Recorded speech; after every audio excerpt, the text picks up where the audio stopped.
जनसंख्या प्रभाग के नवीनतम आंकड़ों के अनुसार 1 जुलाई 2023 तक चीन को पछाड़कर भारत विश्व का सर्वाधिक जनसंख्या वाला देश बन जाएगा। उस समय तक भारत की जनसंख्या 142 करोड़ 86 लाख और चीन की जनसंख्या 142 करोड़ 56 लाख अनुमानित है। यह उपलब्धि है, यह चुनौती है। चीन एक गैर लोकतांत्रिक साम्यवादी देश है जो नागरिकों की स्वतंत्रता और अधिकारों को कुचलकर इतनी बड़ी आबादी पर शासन करता है। मगर हमें तो लोकतांत्रिक शासन द्वारा इतनी बड़ी जनसंख्या का विकास और लोक कल्याण करना है। इसके अलावा हमारी सांस्कृतिक, मजहबी, जातीय, भाषाई और क्षेत्रीय आदि विविधताएं हैं जो संघीय व्यवस्था में चुनावों के दौरान अलगाववादी प्रवृत्तियों को बल देती हैं। इसके चलते विभिन्न राजनीतिक दलों द्वारा भिन्न भिन्न राज्यों में विकास और लोक कल्याण के मुद्दों पर असहमति होती है। फिर सरकारों के निर्णयों पर न्यायपालिका पहरा देती है, जिससे जनसंख्या नियंत्रण, विकास और लोक कल्याण पर केंद्र और राज्य सरकारें निर्णय लेने के लिए चीन की तरह स्वतंत्र और निरंकुश नहीं। विशाल जनसंख्या किसी देश का विपुल संसाधन है और गंभीर समस्या भी। सभी पार्टियों की सरकारों को इससे रूबरू होना पड़ेगा। चुनावी स्पर्धा के समय विभिन्न दल सरकारी नीतियों को राजनीतिक लाभ हानि की दृष्टि से देखते हैं। जब जनसंख्या नियंत्रण की बात होती है तो अधिकांश दल उसे मुस्लिम विरोधी कह देते हैं, क्योंकि उन्हें वे अपने वोट बैंक के रूप में प्रयोग करते हैं। चीन ने जनसंख्या नियंत्रण का सराहनीय काम अवश्य किया, जो 1980 में केवल एक बच्चा पैदा करने का कानून बनाने के कारण संभव हुआ। यह कानून 2016 तक प्रभावी रहा। क्या ऐसा कोई कानून भारत में संभव है? यदि जनसंख्या नियंत्रण ना हो सका तो इसका सबसे पहला शिकार भारतीय लोकतंत्र ही होगा। देश में मुस्लिम जनसंख्या पाकिस्तान के बराबर हो गई है। ऐसे में देखना होगा कि 2047 में बाह्य शक्तियों द्वारा प्रायोजित कहीं 1947 की पुनरावृत्ति ना हो। लोकतंत्र में संख्या का महत्व है। यदि जनसंख्या असंतुलन इसी प्रकार बढ़ता रहा तो इसका चुनाव परिणामों पर गंभीर असर पड़ेगा। स्वतंत्रता एवं अधिकारों की बड़ी गठरी लेकर चलने वाले लोकतांत्रिक समाज में जनसंख्या विस्फोट से अराजकता उत्पन्न हो सकती है। साथ ही भोजन सुरक्षा, आवास, पेयजल, स्वास्थ्य, शिक्षा और रोजगार आदि के लिए संघर्ष तेज हो सकता है।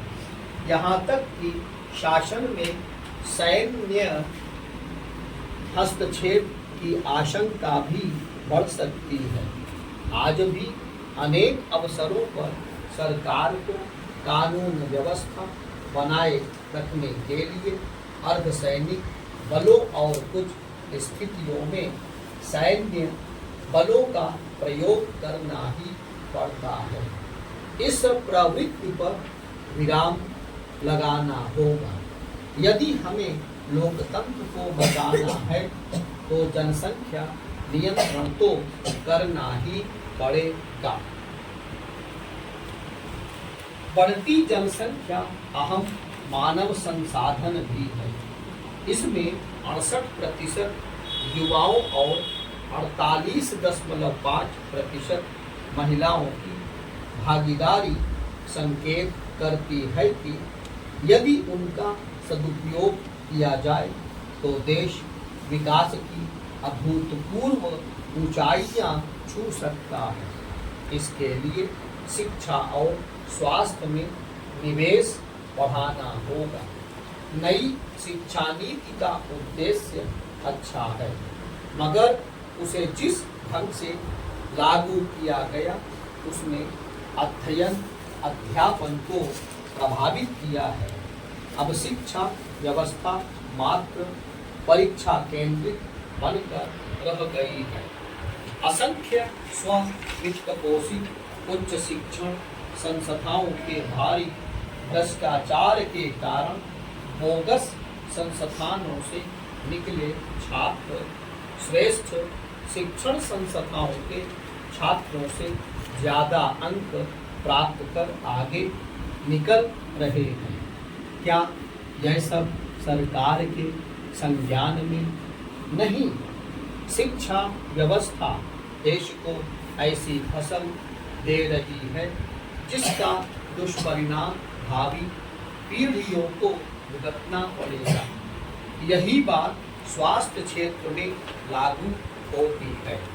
यद्यपि सरकार ने आयुष्मान भारत योजना में 10 करोड़ परिवारों को 5 लाख का वार्षिक स्वास्थ्य बीमा उपलब्ध कराया है, वहीं कृषि में रसायनों के अतिशय प्रयोग से हर घर में बीमारियों में पैर पसार दिए हैं।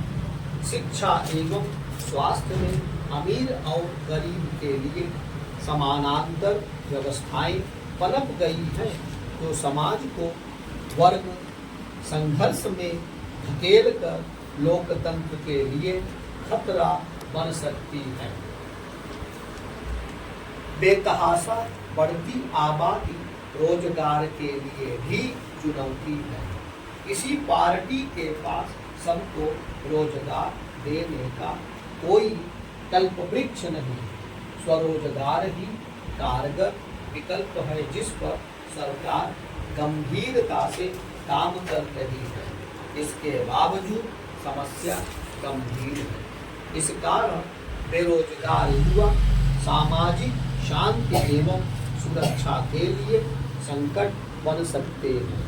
लोकतंत्र में सत्ता परिवर्तन होता रहता है। परस्पर दोषारोपण के बजाय सभी राजनीतिक दलों को मिलकर इस समस्या का समाधान खोजना चाहिए। यदि युवाओं को सही दिशा नहीं मिली तो वे टेक्नोलॉजी का प्रयोग कर अपनी मेधा को समाज विरोधी कार्यों में लगा सकते हैं। युवाओं को भी इस समस्या का समाधान ढूंढना है। यह केवल सरकार की जिम्मेदारी नहीं।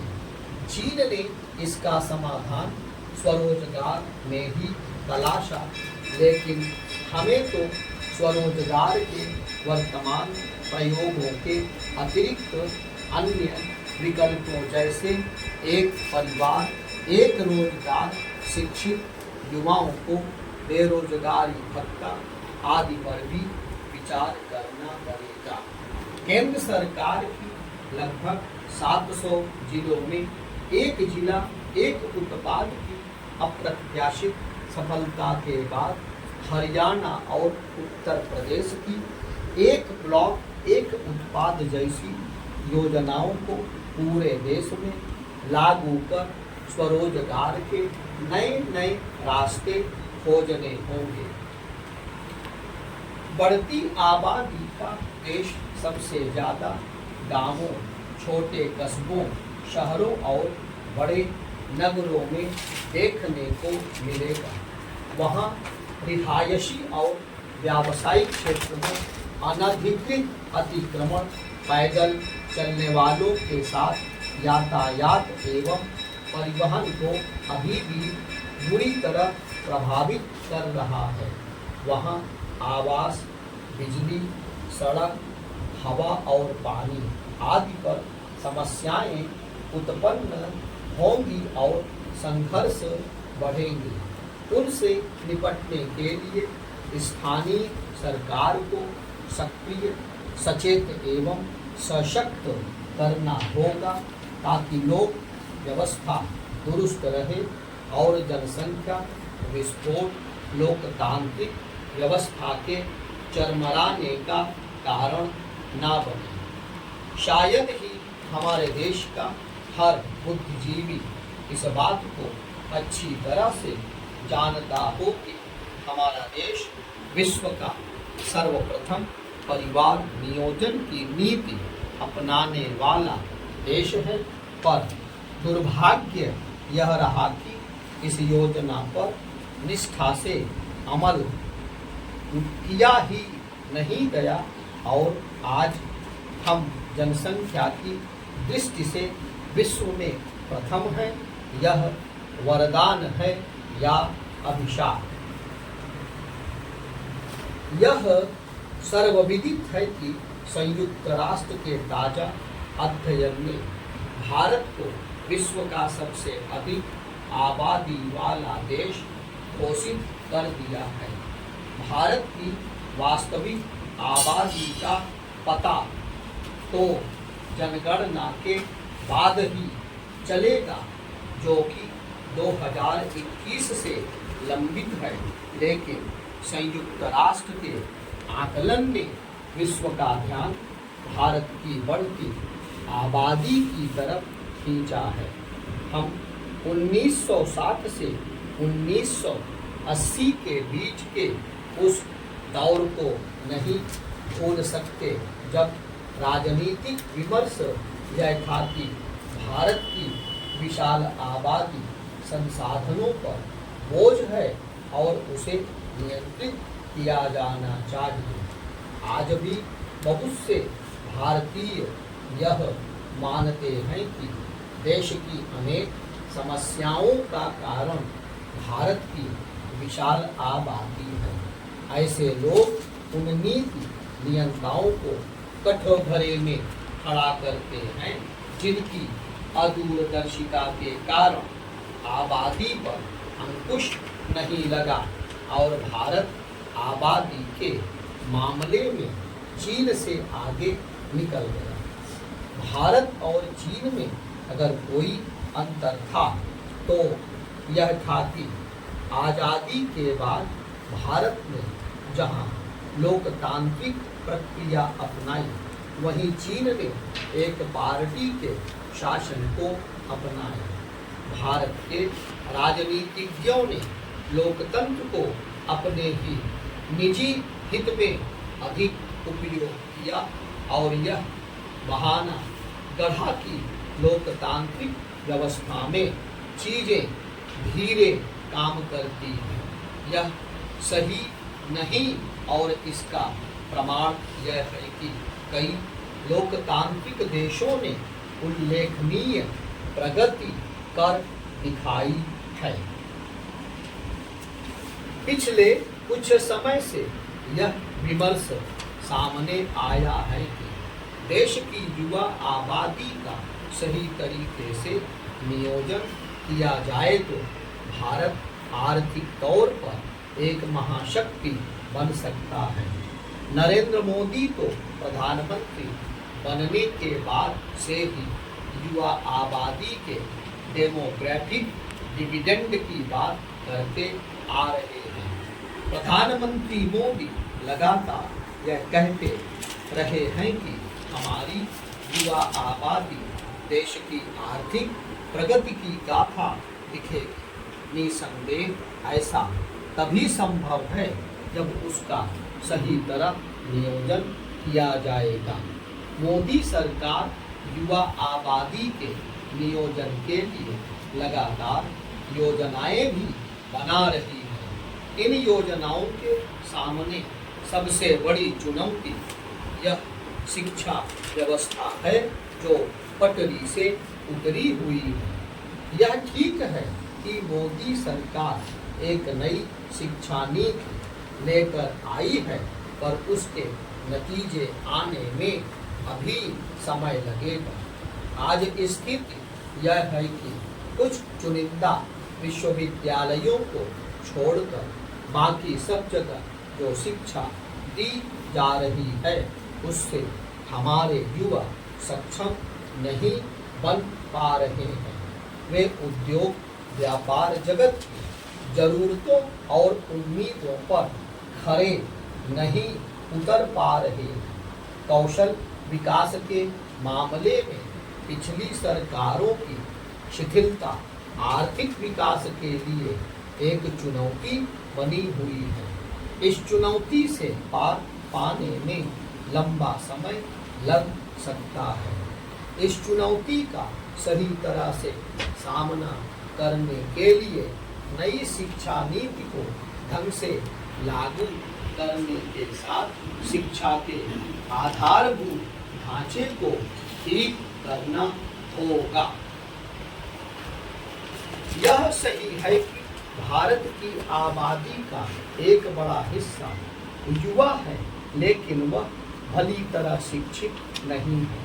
भारत की बहुत बड़ी आबादी दिशाहीन है और उसके पास रोजगार के पर्याप्त अवसर भी नहीं है। भारत की आबादी एक चुनौती थी और आगे भी रहेगी, लेकिन इस चुनौती को अवसर में बदला जा सकता है यदि उसका नियोजन सही तरह से किया जाए। युवा आबादी के जो लाभ गिनाए जा रहे हैं उनसे इनकार नहीं, लेकिन इस आबादी के समुचित उपयोग के लिए जो योजनाएं बनाई जा रही हैं उन्हें जमीन पर सही तरह से उतारना भी एक चुनौती बना हुआ है। भले ही भारतीयों की मेधा की बात विश्व स्तर पर होती हो, लेकिन कुछ चुनिंदा मेधावी और सफल भारतीयों के आधार पर यह नहीं कहा जा सकता कि हमारे सभी युवा मेधावी हैं और उनकी मेधा का सही उपयोग हो रहा है। यह भी नहीं कहा जा सकता कि भारत ज्ञान का केंद्र बन रहा है। देश को ज्ञान का केंद्र बनाने के लिए शिक्षा और शोध की दिशा में बहुत काम करने की जरूरत है। शिक्षा और शोध की गुणवत्ता के मामले में भारत तमाम देशों से पीछे है।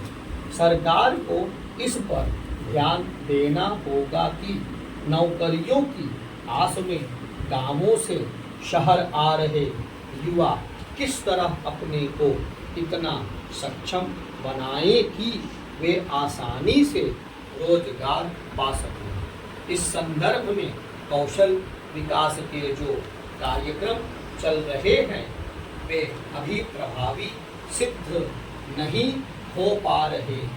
कौशल विकास के मामले में अभी हम बहुत पीछे हैं। युवाओं को कौशल से लैस करने के साथ ही इसकी भी आवश्यकता है कि वे अनुशासन बने और उस संस्कार से लैस हो जिसके लिए भारत दुनिया भर में जाना जाता है। अनुशासन और संस्कारों के बिना इतनी बड़ी आबादी का सही उपयोग नहीं किया जा सकता। हमारा अनुशासन और संस्कार जो भी निर्गत रहा है, उस पर गौर किया जाना चाहिए। भारत की जितनी आबादी कृषि क्षेत्र पर निर्भर है वह बहुत अधिक है। इतनी अधिक आबादी की कृषि क्षेत्र पर निर्भरता ठीक नहीं, चूंकि कृषि की उत्पादकता कम है, इसलिए गांवों से शहरों की ओर पलायन हो रहा है। इससे शहरों का ढांचा चरमरा रहा है। भारत की विशाल आबादी शहरों के लिए बोझ बन रही है। आने वाले समय में यह बोझ और अधिक बढ़ेगा।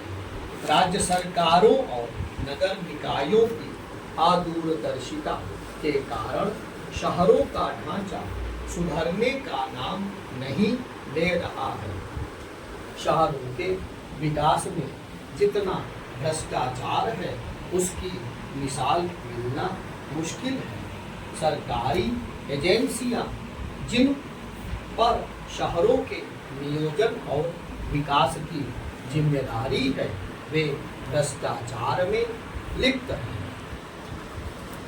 बढ़ती आबादी की चुनौती के बीच ऐसी कोई योजना ना तो केंद्र सरकार के पास है और ना ही राज्य सरकारों के पास जो शहरों को संवार सके और वहां उद्योग धंधों का तेजी से विकास हो सके और वे रोजगार के अवसर पैदा कर सके। भारत की जनता नेताओं से नतीजे तो चाहती है, लेकिन वे उसे इसलिए नहीं मिलते क्योंकि नेताओं ने लोगों को जात पात और मजहब के आधार पर बांट रखा है। खुद भारतीय समाज जात पात और मजहब आधारित राजनीति के चंगुल से बाहर नहीं निकल पा रहा है। वह भारत को विकसित देश बनते हुए तो देखना चाहता है, लेकिन जाति मजहब की राजनीति से बाहर नहीं निकल पा रहा है। जब तक यह स्थिति बनी रहेगी, बढ़ती आबादी से उत्पन्न समस्याओं का समाधान नहीं होगा और ना ही समस्याओं के समाधान में कहीं कोई कमी होने वाली। 2000